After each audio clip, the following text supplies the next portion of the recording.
Bismillahirrahmanirrahim. Assalamualaikum warahmatullahi wabarakatuh. Alhamdulillahirabbil alamin. Wassalatu wassalamu ala asyrafil mursalin wa ala alihi wa sahbihi ajma'in. Qala rabbi shrah li sadri wa yassir li amri wahlul 'uqdatam min lisani yafqahu qawli wa saddid lisani wahdi qalbi bihaqqi sayyidina Muhammadin sallallahu alaihi wasallam wa ba'd. Alhamdulillah, syukur pada Allah SWT. Pada pagi ini kita bertemu dalam siri live Facebook. Pada pagi ini insya-Allah kita baca kitab Nailul Autar. Selalu anda baca kitab Nailul Autar ni pada petang. Sekarang ni anda rasa anda nak tukar kitab. Kita stop baca kitab Tazkirah Kematian. Kita baca kitab Nailul Autar pada pagi insya-Allah. Dan tengah hari anda akan ganti dengan kita membaca kitab Sahih Al-Bukhari, kitab Fathul Bari Syarhul Bukhari. Anda akan start baca kalau tak ada halangan insya-Allah pada petang ni pada pukul 3 petang kita start baca kitab Fathul Bari Syarhul Bukhari insya-Allah. Kita baca kitab ni, kita mulakanlah daripada hadis yang kedua insya-Allah. Petang ni lah insya-Allah pada pukul 3 petang. Kita dah stop daripada baca kitab At-Tazkiratu fi Ahwalil Mauta dan kita start terus baca kepada kitab Sahih Al-Bukhari lah insya-Allah. Baik. Pada petang ni insya-Allah pada pagi ni insya-Allah kita baca kitab kitab Nailul Autar yang ditulis oleh Al-Imam Asy-Syaukani rahmatullah alaih sebagai sambungan daripada perbincangan kita yang sebelum ni lah. Pada perbincangan kita yang sebelum ni semalam kita ada bincang berkenaan dengan hadis cara untuk kita melakukan ibadat sujud. Kita ada sebut perbezaan pandangan dalam kalangan ulama-ulama Islam dalam isu apabila kita i'tidal, lepas tu kita nak turun kepada sujud. Masa kita nak sujud itu, mana yang kita nak dahulukan? Apakah kita dahulukan dua lutut, baru dua tangan, ataupun dahulukan dua tangan berbanding dua lutut? Di sana ada khilaf. Yang pertamanya pandangan mazhab Syafi'i, dan itu jugalah pandangan majoriti ulama yang menyatakan semasa kita nak sujud, amalannya adalah kita turun dua lutut dulu, baru kita turun dua tangan. Ini mazhab kita lah. Tapi kalau kita tengok dalam mazhab Maliki, dan juga satu riwayat di dalam mazhab Hanafi menyatakan semasa kita nak turun sujud ni kita turun dua tangan dahulu berbanding kita turun dua lutut. Hadis dan cara pendalilan kita dah bincang panjang lebar dalam perbincangan kita semalam lah insya-Allah. Pada pagi ni insya-Allah kita masuk babu a'dha'i as-sujudi, bab pada menjelaskan berkenaan dengan anggota-anggota sujud. Pagi ni insya-Allah. Daripada Al-Abbas bin Abdul Muttalib annahu sami'a Rasulullah sallallahu alaihi wasallam yaqulu iza sajada al-'abdu sajada ma'ahu sab'atu arabin wajhuhu wa kaffahu wa rukbatahu wa qadamahu, rawahu al-jama'ah illa al-Bukhari. Daripada Al-Abbas bin Abdul Muttalib, sesungguhnya dia mendengar Rasulullah sallallahu alaihi wasallam ada bersabda. Al-Abbas bin Abdul Muttalib ni bapa saudara Nabi Muhammad sallallahu alaihi wasallam. Anak dia yang terkenal adalah Abdullah bin Abbas radhiyallahu anhuma lah. Kita bisa dengar nama Abdullah bin Abbas. Dan kita jarang dengar pula hadis-hadis yang diriwayatkan daripada bapa kepada Abdullah bin Abbas, iaitu Al-Abbas bin Abdul Muttalib, yang merupakan bapa saudara Nabi Muhammad sallallahu alaihi wasallam. Hari ini kita jumpalah hadis dia. Al-Abbas bin Abdul Muttalib ni dia dengar Rasulullah sallallahu alaihi wasallam ni ada bersabda, yang mana Nabi Muhammad SAW kata apabila seseorang hamba kita lah hendak melakukan ibadat sujud, kita ni hendaklah melakukan ibadat sujud itu dengan 7 anggota. Kata Nabi SAW, ada 7 anggota semasa kita melakukan ibadat sujud. Yang pertamanya Nabi kata wajhuhu, wajah, muka. Wa kaffahu, 2 tapak tangan dia.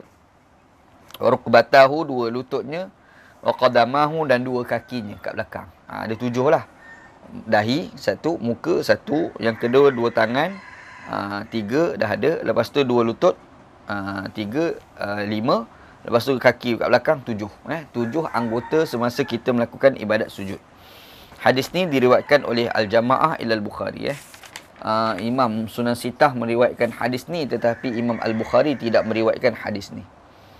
Anna a'dha'a as-sujudi sab'atun wa annahu yanbaghi lis-sajidi an yasjuda 'alaiha kulluha.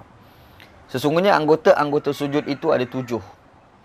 Wa annahu yanbaghi lis-sajidi, dan sesungguhnya sewajarnya bagi orang yang menunaikan ibadat sujud itu an yasjuda 'alaiha, bahawasanya dia sujud atasnya, atas semua anggota itu, kulluha, semuanya. Dalam kitab ni kata apabila kita nak melakukan ibadat sujud, pastikan kita sujud dengan 7 anggota itu. Kita tunaikan 7 anggota tu. Sewajarnya begitu.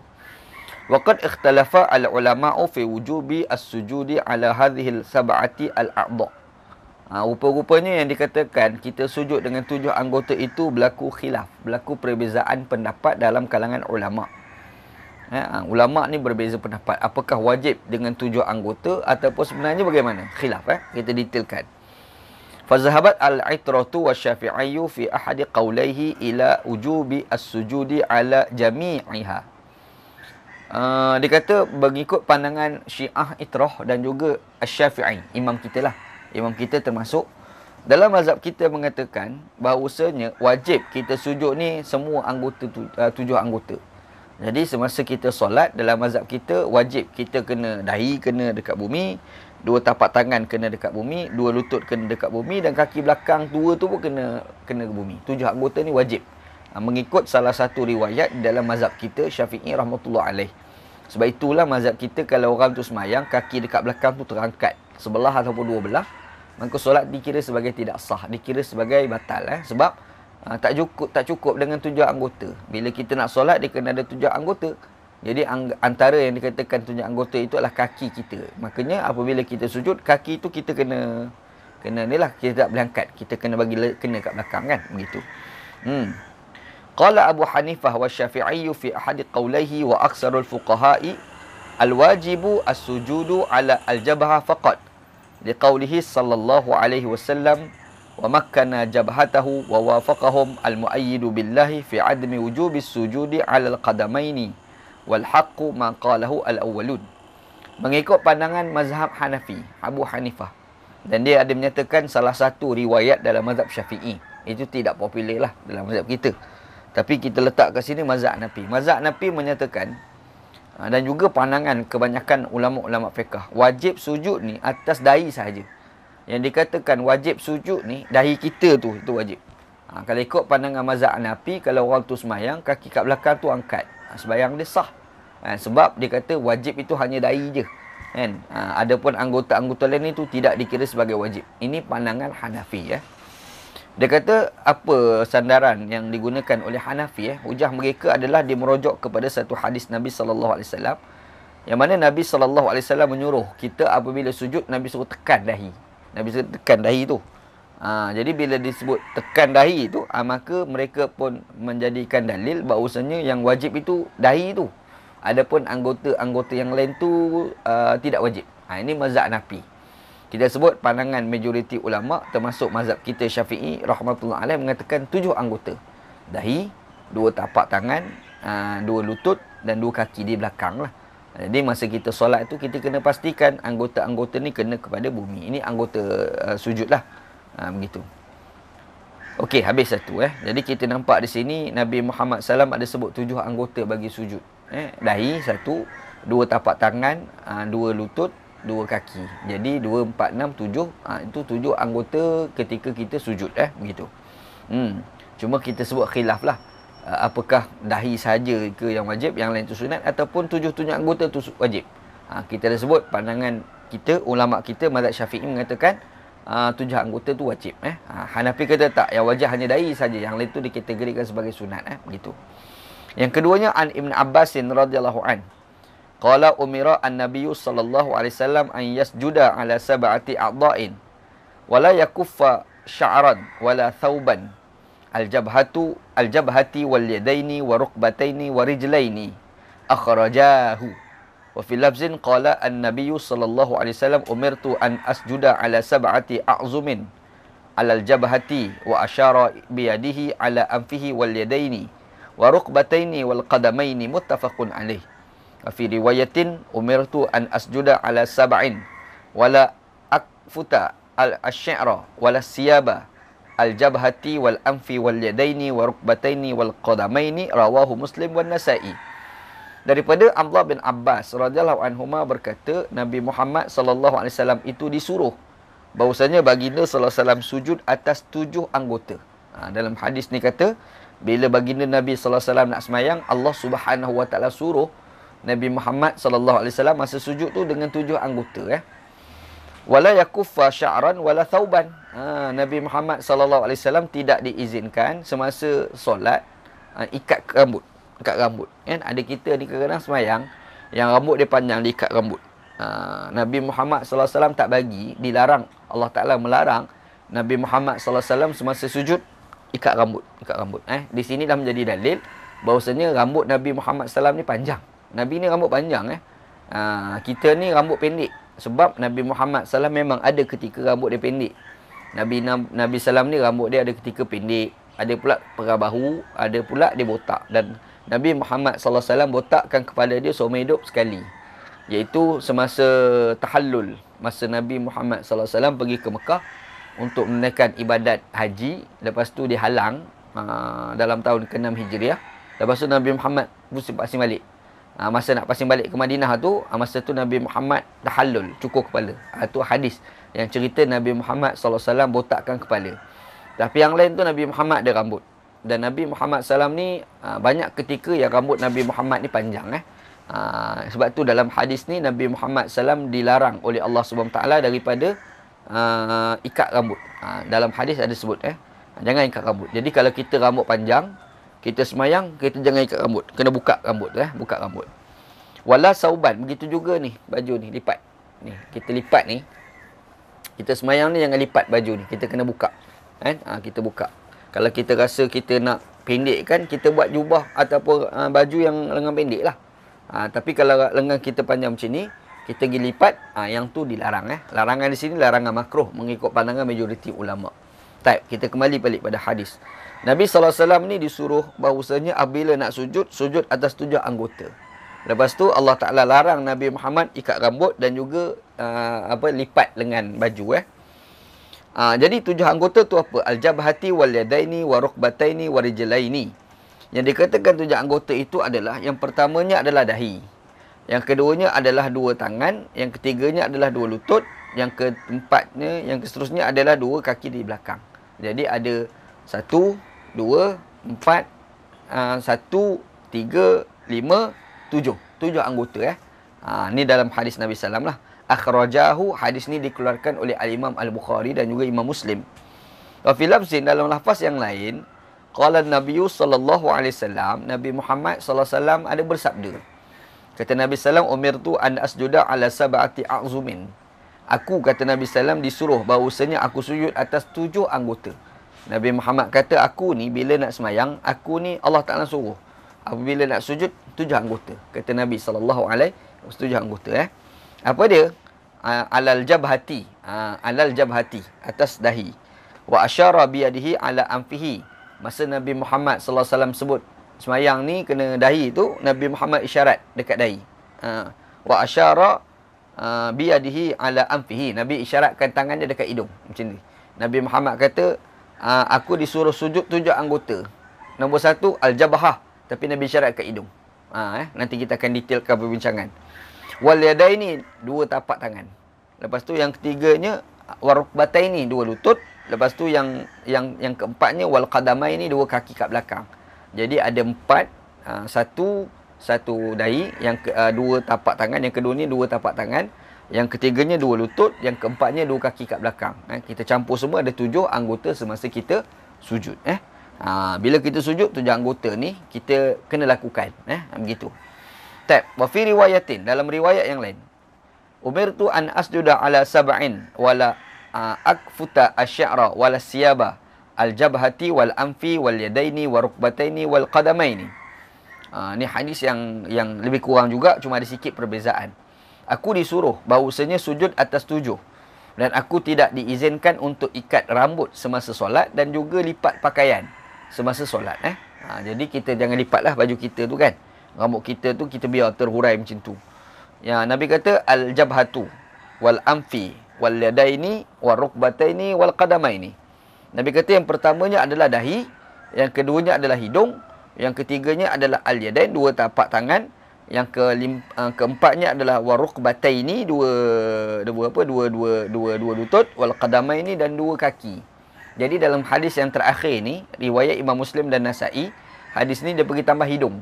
Jadi masa kita sujud, dahi, hidung. Tu perlulah gitu. Tak. Dia sekali kala dahi dengan hidung. Dia kira macam muka kan. Bila muka tu hidung dengan dahi sekali. Gitu. Lepas tu lagi dua tangan. Lepas tu dua lutut dan dua kaki. Jadi semua kiraannya adalah 7 anggota gitu. Jadi kita nampak daripada hadis ni yang pertamanya merujuk kepada 7 anggota semasa kita sujud. Yang keduanya Nabi Muhammad SAW dilarang apabila solat ikat rambut. Yang ketiganya lipat pakaian, lipat baju, lengan baju tu kan, lengan jubah tu, begitu. Tab. Wal muradu bi syi'ri syi'ra ra'si wa zahiruhu anna tarkal kuffi wajibun hala salati la kharijaha.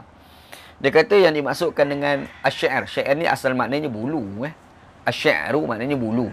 Tu buah rambutan itu orang Arab panggil abu syi'r. Syi'r tu makna bulu, bapa bulu dia panggil buah rambutan sebab berbululah. Jadi bila sebut bulu, bulu ni ada belaka kat badan kita ni. Janggut pun dipanggil bulu, rambut pun bulu kan. Ni dekat dada pun ada bulu kan. Jadi yang dalam hadis ni disebut bulu. Bulu ni bulu yang mana? Dia kata syi'ra ra'si, iaitu bulu kepala, rambut lah maksudnya Dia kata yang dimaksudkan dengan tak boleh dilarang kita ikat rambut itu, yang tu adalah rambut. Yang dikatakan ikat bulu ni ikat rambut. Tu maksud dia begitu. Jadi masa solat ni rambut ni jangan kita ikat. Bukalah. Wa zahiruhu anna tarkal kaffi wajibun hala salati la kharijaha. Dia kata nampaknya zahir hadis ni nampaknya kita tidak ikat rambut itu, kita biar terbuka rambut itu tanpa ikat itu wajib. Di dalam solat, bukan di luar. Di luar tak apa.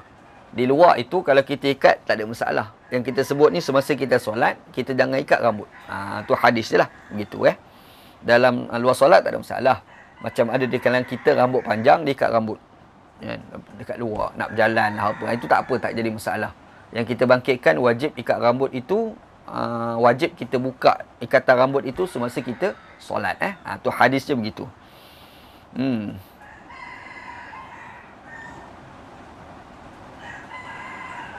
Okey, waraddahu al-qadhi Iyad bi annahu khilafun ma alayhi al-jumhur fa innahum karrahu dhalika lil musalli sawa'un fa'alahu fi salati aw qabla an yadkhulaha.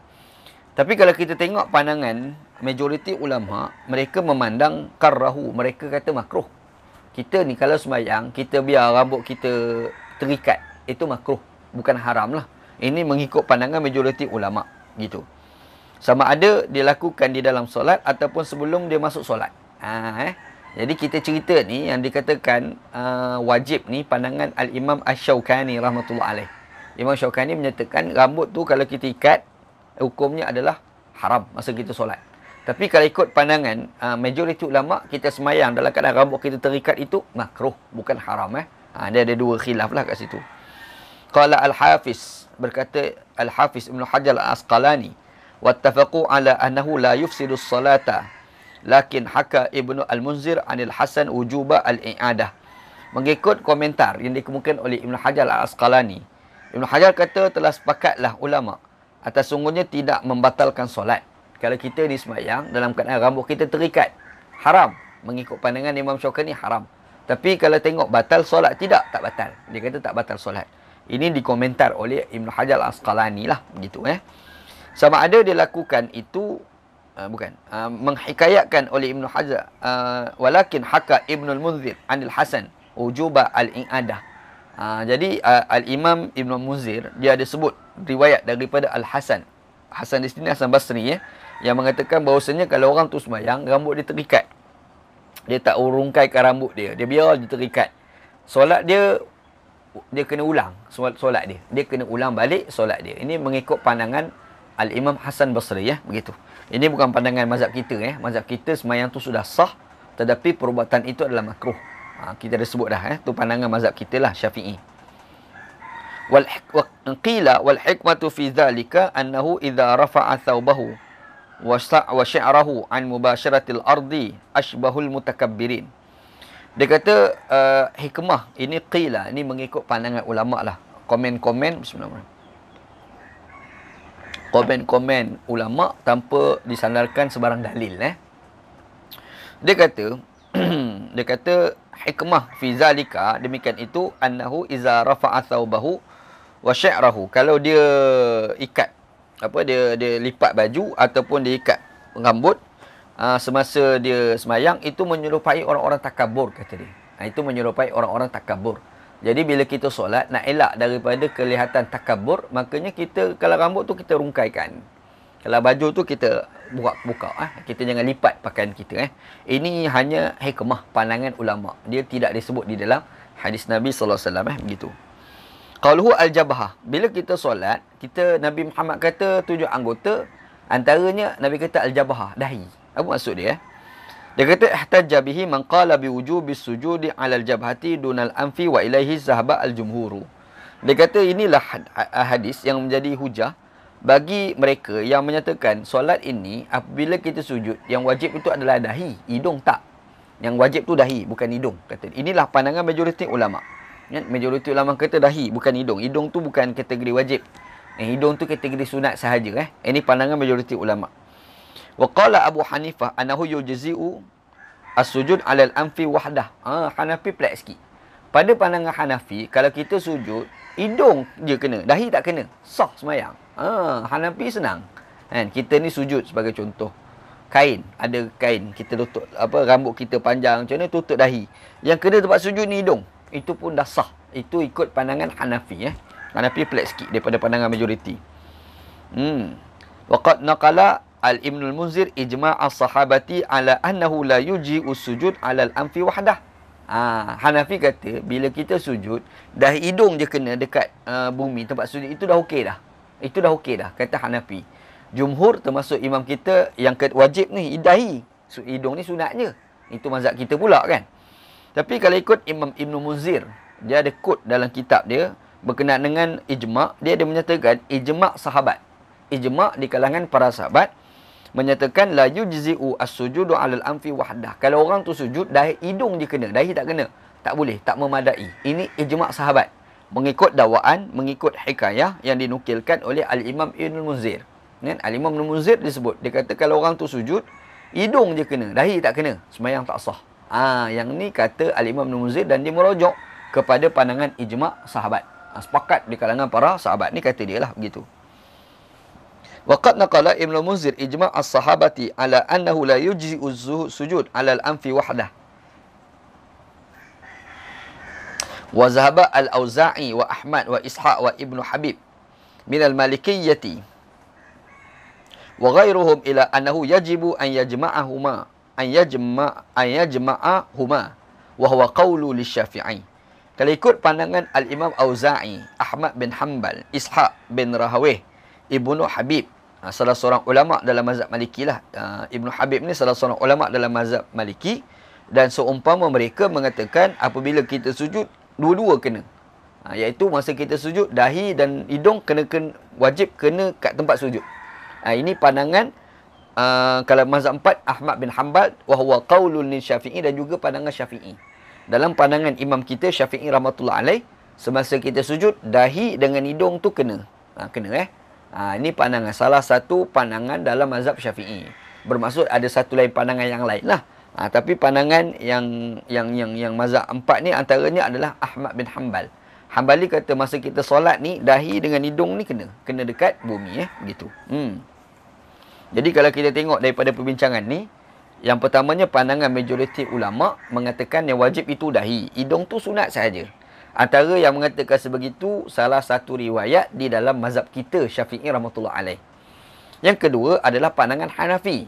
Hanafi kata yang wajib hanyalah hidung, dahi tak wajib. Dahi itu sunat je. Itu pandangan Hanafi. Tapi ada di sana dikritiklah pandangan itu, dikemukakan oleh oleh ijma' sahabat mengatakan bahawasanya yang wajib tu dahi, bukan hidung lah, kan begitu. Lepas tu ada satu pandangan, iaitu Ahmad bin Hanbal, menyatakan yang wajib tu dua-dua, dahi dengan hidung tu wajib. Dahi dan hidung tu adalah wajib. Tu pandangan mereka lah. Dan ada satu riwayat dalam pandangan Syafi'i menyatakan pandangan sama dengan pandangan Ahmad bin Hanbal begitu. Jadi dalam pandangan mazhab kita Syafi'i ada dua kat sini. Ada dua. Satu, hidung dengan dahi wajib. Ada satu lagi, dahi je, hidung tak wajib. Begitu. Qauluhu wal yadain. Masa kita solat, Nabi Muhammad sebut dua tangan Apa maksud dua tangan? Al muradu bihima al kaffani. Yang wajib tu dua tapak tangan tu, bukan tangan seluruhnya Sebab apa Sebab biqarinatin ma taqaddama minan nahyi an iftirashi sab'i wal kalbi. Iaitu dalam kita dah baca hadis sebelum ni yang Nabi Muhammad SAW tak bagi kita ni solat seperti mana anjing duduk. Kan anjing kalau duduk dia bukan tangan dia dengan lengan-lengan dia sekali Itu dilarang oleh Nabi Muhammad SAW. Maka di sini kita terus faham yang dikatakan wal yadaini, dua tangan di sini adalah tapak tangan sahaja, bukan lengan tak termasuk begitu.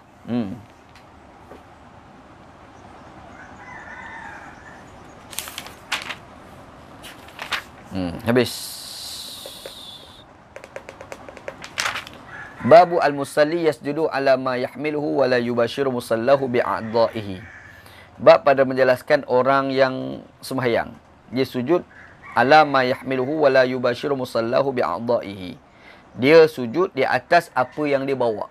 Contoh macam dia bawa kain serban, ataupun dia pakai serban, kain serban atas bahu ke, dia pakai selempang, ridak, ataupun dia pakai kain serban. Ekor serban tu menghalang tempat dia sujud. Maksudnya ekor serban tu letak, lepas tu dia sujud atas ekor serban tu. Tu macam mana perbincangan? Solat tu sah ke batal ke? Itu insya-Allah kita akan bincang dalam perbincangan kita esok insya-Allah. Wallahu taala alam. Wallahu alam.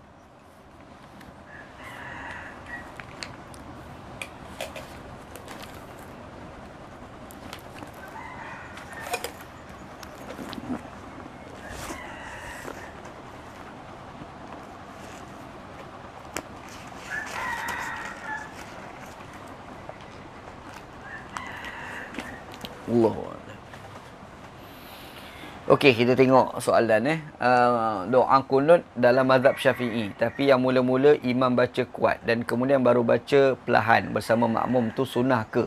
Dalam hadis tak ada, tetapi benda tu ada difatwakan dalam mazhab Syafi'i. Dan benda ni ada dinyatakan oleh al-Imam oleh Dr. Wabah Az-Zuhaili dalam kitab dia Fiqhul Islami wa Adillatuh. Jadi sebenarnya segi dalil tu wallahu alam, ana secara peribadi tak jumpalah dalilnya. Tetapi bila kita tengok dalam kitab memang ada dinyatakan amalan tersebut. Jadi bila kita baca qunut subuh tu kan, lepas tu sampai ada Allahumma hdina fiman hadait bla bla bla, ada satu part kita berhenti sekejap. Bukan berhenti, sebenarnya kita pelankan bacaan itu Sebenarnya kalau tanya ada tak amalan itu dalam kitab mazhab Syafi'i, jawabnya ada. Dalilnya wallahu alam. Ana tak tahulah dalil sebab ana duk cari-cari tak jumpa dalil. Wallahu alam lah, mungkin ada tapi ana tak jumpa. Wallahu alam.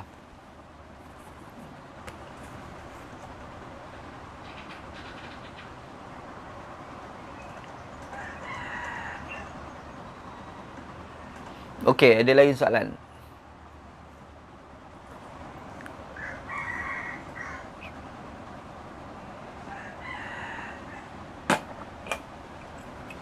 Kalau tak ada apa-apa, petang ni insya-Allah pukul 3 ataupun 3.30 kita start baca kitab Sahih Al-Bukhari insya-Allah.